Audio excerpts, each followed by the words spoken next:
Hello दोस्तों, सबसे पहले आप सभी को मेरा सादर प्रणाम। जय देवभूमि उत्तराखंड, जय हिंद, वंदे मातरम। और आप सभी को चैत्र नवरात्रि के छठे दिवस की हार्दिक शुभकामनाएं। माँ कात्यायनी की असीम कृपा आप सभी पे बनी रहे, आपके परिवार पे बनी रहे।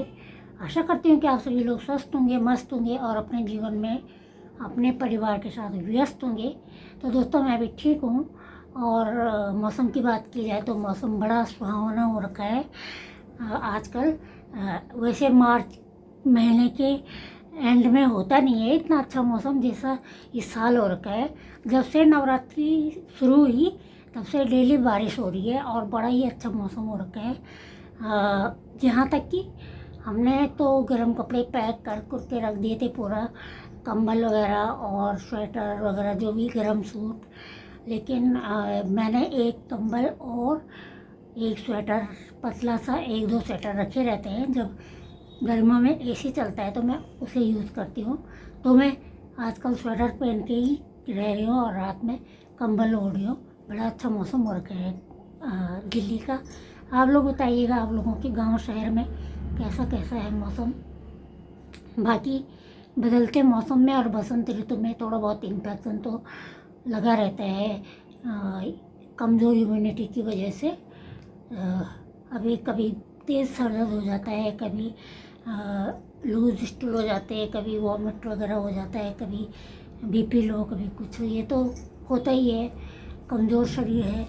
तो आप लोग भी अपना अपना ख्याल रखिएगा। जीने के लिए हर सांस ज़रूरी है। बाकी सांसें निकालनी भी काफ़ी मुश्किल होती है, बोलना सरल होता है। तो दोस्तों, इसी विषय पे मैंने जैसे बोला, सांसें निकालनी भी मुश्किल होती है। सांसें भरना, आदमी एक खिलौना है, उसके अंदर हवा भरना, सांसें भरना और उसके अंदर से हवा निकालना, मतलब सांसें निकालना, उसी के हाथ में है, उसी परमपिता परमेश्वर के हाथ में है, उसी कर्ता के हाथ में है, उसी भर्ता के हाथ में है और उसी हर्ता के हाथ में है। तो दोस्तों, आज एक बार पुनः मैं चर्चा करने आई हूँ वही एक ऐतिहासिक जो निर्णय है हमारे देश के कानून में, संविधान में, जो ऐतिहासिक फैसला है हरीश राणा की इच्छा मृत्यु का। तो मैं एक बार फिर से चर्चा करने आई हूँ उसी विषय पे। इस विषय पे इसलिए चर्चा करने आई हूँ कि दोस्तों, जितना हम समझते हैं ना कि मुक्ति पाना इतना सरल होता है, नहीं होता है दोस्तों। अगर इतना सरल होता तो इतने 3 साल से हरीश राणा के पापा को कोर्ट में जगह जगह नहीं भटकना पड़ता, याचिका दायर नहीं करनी पड़ती। वो भी अपने संतान की उसके लिए नहीं, लाभ के लिए नहीं, उसको मुक्ति दिलाने के लिए। तो दोस्तों, जैसे कि आप सभी को पता है कि माननीय सर्वोच्च न्यायालय के निर्णय के बाद, फैसले के बाद, हरीश के जो इच्छा मृत्यु की प्रक्रिया है वो 14 मार्च से शुरू हो गई है।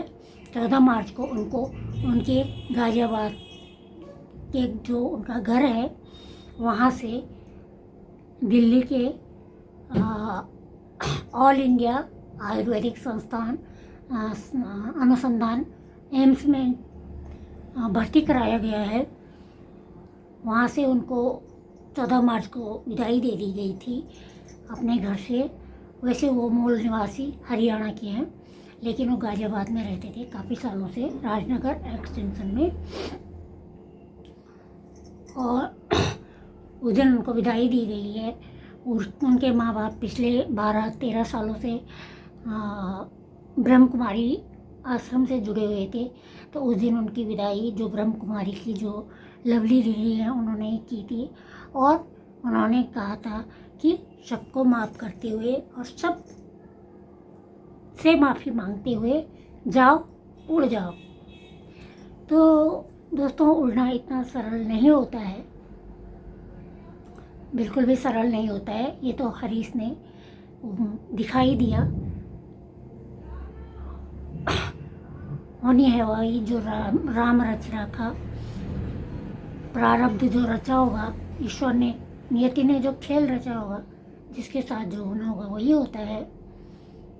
यदि हम किसी को बचाना चाहते हैं तो उसके सामने चाहे हम कितने ही विकल्प रख दें, कितने ही उपचार उसको दे दें, कितने ही कहें, तो वो नहीं बच पाएगा। और अगर हम जिसे हम मुक्ति देना चाह रहे हैं तो देखिए ना, मुक्ति भी नहीं मिल पा रही है। 14 तारीख के बाद उन्हें एम्स के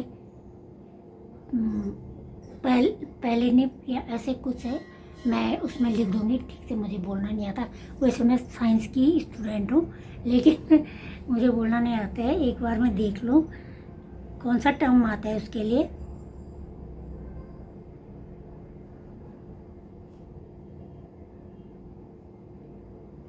पैलिएटिव केयर डिपार्टमेंट में उन्हें रखा गया है, जिसमें कि गंभीर बीमारी के जो लास्ट स्टेज में होते हैं, जैसे heart failure, lungs failure, kidney failure, liver failure, जो कि हार्ट लास्ट स्टेज में होते हैं और उनको रखा जाता है। कैंसर के लास्ट स्टेज में उनको रखा जाता है, तो उसी में हरीश को रखा गया है।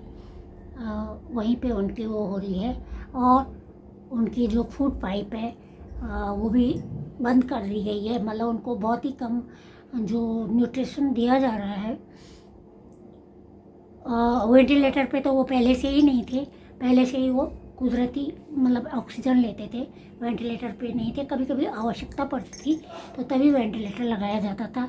वेंटिलेटर उनका हटा दिया गया है पूरी तरह से। जो उनकी खाने की नली है उसमें मतलब न्यूट्रिशन थोड़ा सा रखा गया है, दे रहे हैं। मतलब अब मुझे लगता है अब दे भी रहे हैं या नहीं, लेकिन बंद कर दिया गया था एक दिन के बाद।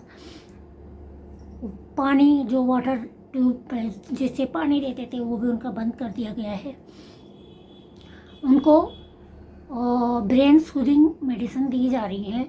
ब्रेन सूदिंग मेडिसिन का मतलब है कि जो कि उन्हें उनके दिमाग को थोड़ा शांत रख सके। भले ही वो बोल नहीं पा रहे हैं, लेकिन जिस तरह से वो पलकें झपका रहे हैं, जिस तरह से वो उनका मुंह ऐसा थोड़ा बहुत कर रहा है, तो हो सकता है कि वो महसूस कर रहे हो और उनको सब पता हो कि मेरे साथ क्या करने जा रहे हैं। तो इस वजह से उनके ब्रेन पे काफ़ी असर पड़ सकता है। तो उन्हें ब्रेन सूदिंग मेडिसिन भी दी जा रही हैं। समय समय पे उनके माता पिता की भी काउंसलिंग हो रही है, क्योंकि हरीश तो कोमा में है, एक तरफ से वो ब्रेन डेड है, लेकिन उनके माता पिता जो सबसे ज़्यादा असर पड़ा है हरीश से ज़्यादा भी, हरीश से 2 गुना 3 गुना 4 गुना और कभी ना भूलने वाला जो सदमा लगा है वो लगा है माता पिता के मस्तिष्क पे। तो माता पिता की भी काउंसलिंग हो रही है समय समय पे। पहले वहाँ पे 5 डॉक्टर्स की, अलग अलग डिपार्टमेंट के 5 डॉक्टर्स की जो बोर्ड बिठाया गया था, और अब शायद बढ़ा करके 10 डॉक्टर्स का कर दिया है। और उनके माता पिता की काउंसलिंग की जा रही है समय पे, क्योंकि उन्होंने अपने बच्चे को, माँ ने 9 महीने तक पेट में महसूस किया है।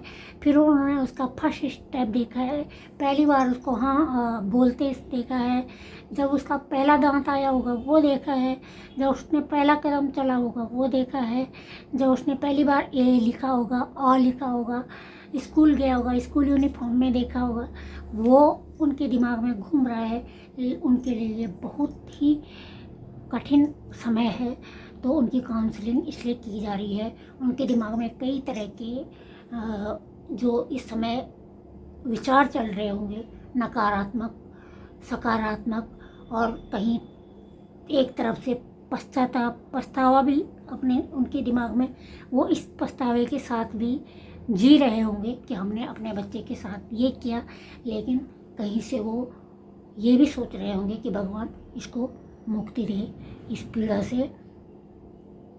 दोस्तों, हम महसूस ही कर सकते हैं, लेकिन कई उन्होंने ऐसी वीडियो दिखाई हैं जो हरीश की पहले की, कि उसमें उनके आंसू भी आ रहे हैं हरीश के, तो इससे लगता है कि उसे पीड़ा भी महसूस होती है। और जो अगर यदि उनको एक दो गुना 3 गुना पीड़ा महसूस हो रही है, तो माँ को उससे 30 गुना महसूस हो रही होगी, पिता को उससे कई गुना महसूस हो रही होगी। तो माता पिता की काउंसलिंग भी जारी है। हरीश को ब्रेन सूदिंग मेडिसिन दी जा रही है, और न्यूट्रिशन उनका कम कर दिया गया है, वाटर उनका हटा दिया गया है। वेंटिलेटर पे वो पहले से ही नहीं थे। कभी कभी जब आवश्यकता पड़ती थी, SOS बोलते हैं जिसे, जब आवश्यकता पड़ती थी ऑक्सीजन की, तब वेंटिलेटर लगाया जाता था, वरना वो कुदरती ही सांस ले लेते थे। और बाकी आप सभी को पता है कि चैनलों को चमकाने वाले आजकल मीडिया वाले हों, या छोटे छोटे पॉडकास्ट चैनल वाले हों, या कोई वैसे चैनल वाले हों, अपने ब्लॉगर वगैरह, सब अपने अपनी तरफ से बढ़ा चढ़ा के कुछ ना कुछ बोल रहे हैं। कोई बोले उसको बचा लो, कोई बोले उसको, कोई बोला मैं NGO वालों से बात करता हूँ, कोई बोला उसको बाहर देश भेजो, कोई बोला।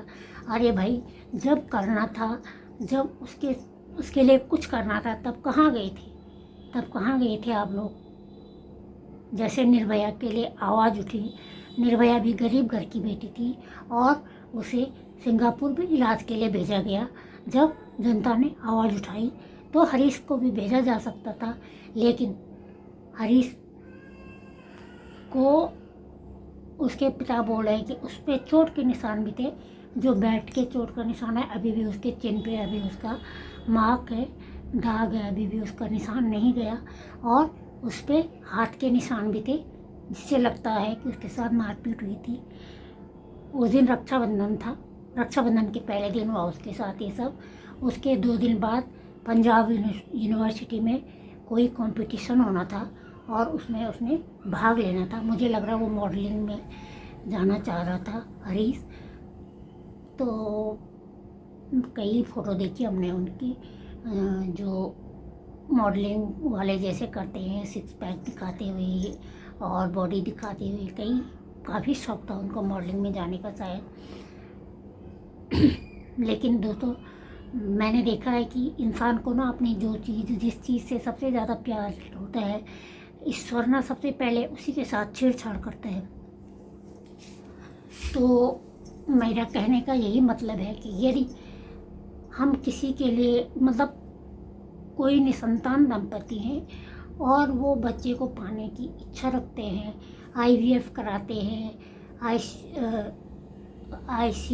ICU कराते हैं, क्या IVI कराते हैं, लेकिन जब तक ईश्वर के हाथ में नहीं होगा, तब तक किसी का जन्म नहीं होता और किसी को संतान नहीं मिलती। ऐसे ही मरण भी है, मुक्ति भी है।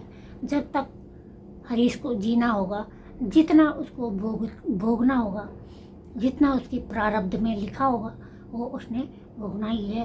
डॉक्टरों का खुद ही कहना है कि इसमें 1 हफ्ता भी लग सकता है। 1 हफ्ता तो गुजर चुका है 14 मार्च से, और उसी दिन बोले 1 हफ्ता भी लग सकता है, 2 भी, 1 महीना भी लग सकता है, क्योंकि अभी हरीश के शरीर में जो न्यूट्रिशन है वो अभी है, उससे वो थोड़ा बहुत जीवित रहेंगे। सांस वो ले ही रहे हैं।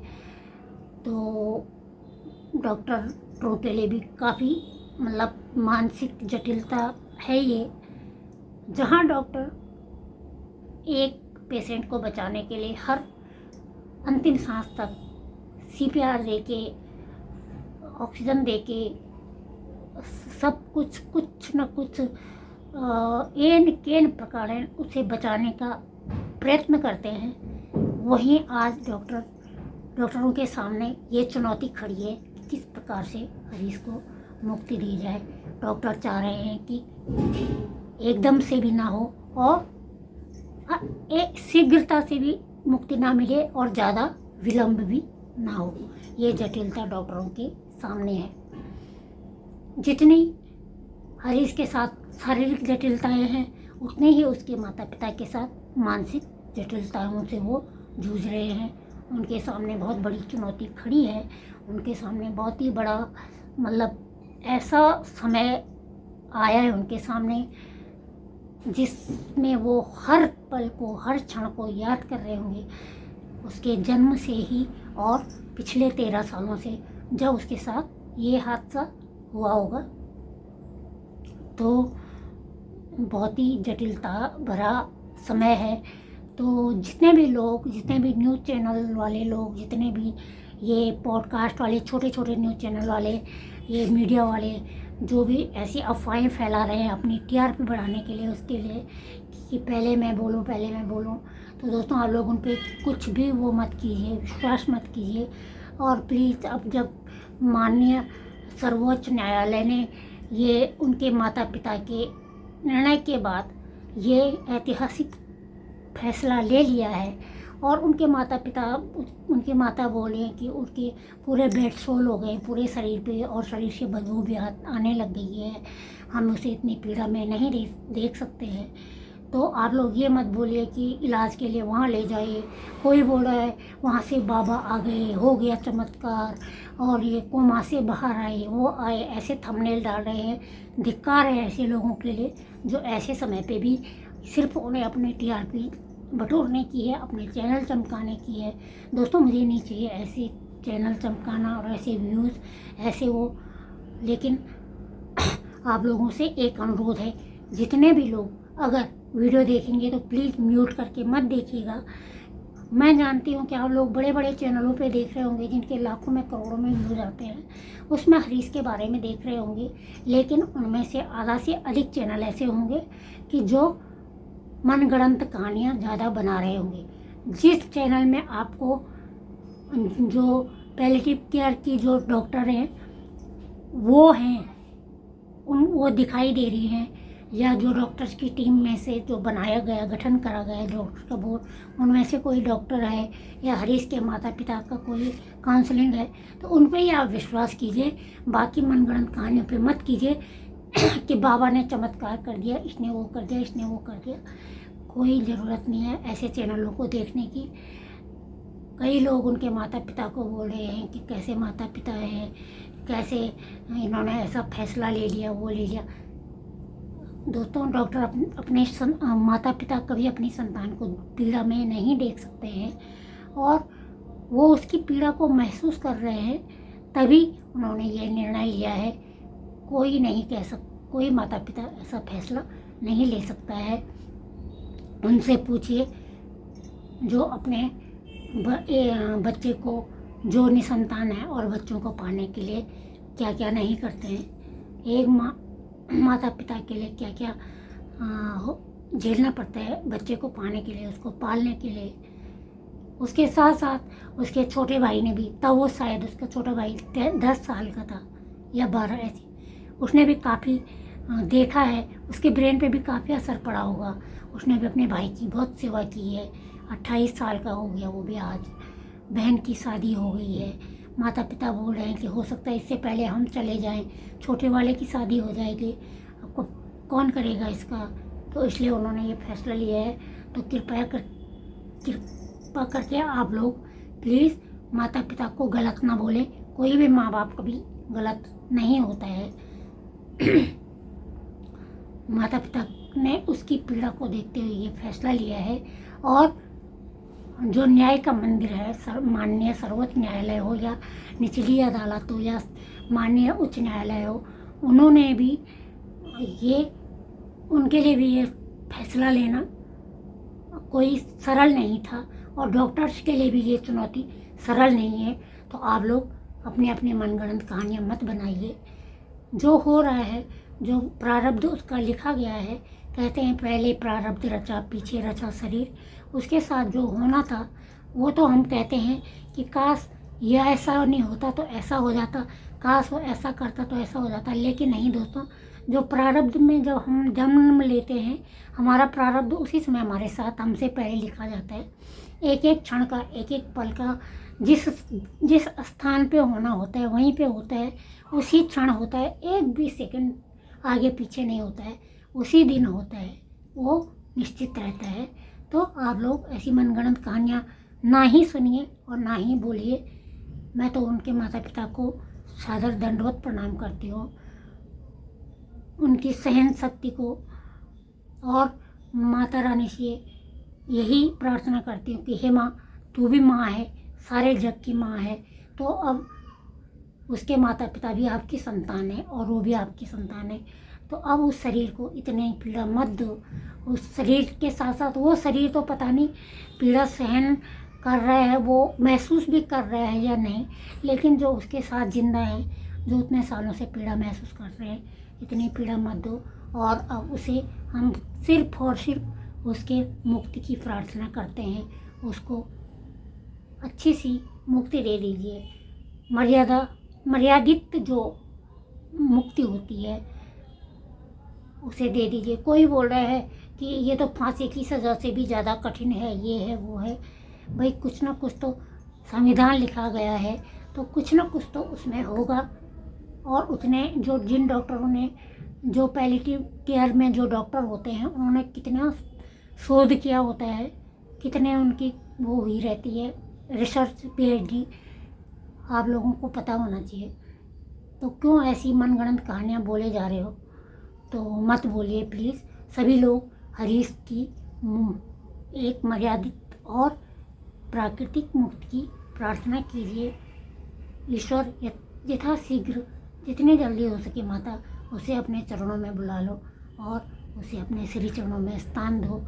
और बस बहुत हो गया। उसके माता पिता काफ़ी दुखी हो गए हैं, उनके लिए बहुत कठिन है ये समय, तो उन्हें इस मझधार से बेड़ा पार कीजिए उनका। बस मैं यही कहना चाहूँगी दोस्तों, क्योंकि मैंने भी देखा है यही समय जहाँ पे कि कठिन हो गया था फैसला लेना कि ऑपरेशन करना है या ऐसे ही तड़प तड़प के मानना है। क्योंकि ऑपरेशन करना था तो हार्ट में प्रॉब्लम थी, लंग्स में प्रॉब्लम थी, और एनेस्थीसिया देने के बाद सांसें रुकने का डर था। और ऑपरेशन नहीं करते तो मुझे काफ़ी पीड़ा हो रही थी, दोनों हाथों में मेरे पस भर गया था इन्फेक्शन की वजह से। तो ये मैंने भी देखा है, और मेरे परिवार वालों के लिए भी काफ़ी जटिलता भरा समय था। और मैंने फिर सबसे हमने बोल भी दिया था कि डॉक्टर ने ऐसा बोला है कि 20% चांसेस हैं बचने के, और बाकी मुश्किल ही है। वेट भी मेरा तब 30 kg था और काफ़ी क्रिटिकल कंडीशन थी।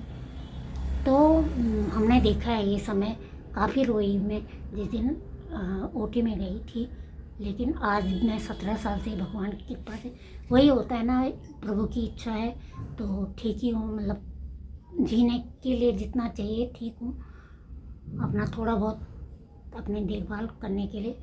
तो बहुत कठिन समय होता है परिवार के लिए, तो आप लोग ऐसा मत कहिए जो भी बोल रहे हैं, और ऐसे न्यूज़ चैनलों को देखिए भी मत, इससे आपकी भी मानसिकता पे असर पड़ेगा। तो दोस्तों आज के लिए इतना ही, फिर मिलते हैं आपको किसी एक नए विषय पे या इसी विषय पे एक नई वीडियो के साथ, एक नई एनर्जी, नए विचारों के साथ। तब तक के लिए जय देवभूमि उत्तराखंड, जय हिंद, वंदे मातरम। आप सभी को मेरा सादर प्रणाम।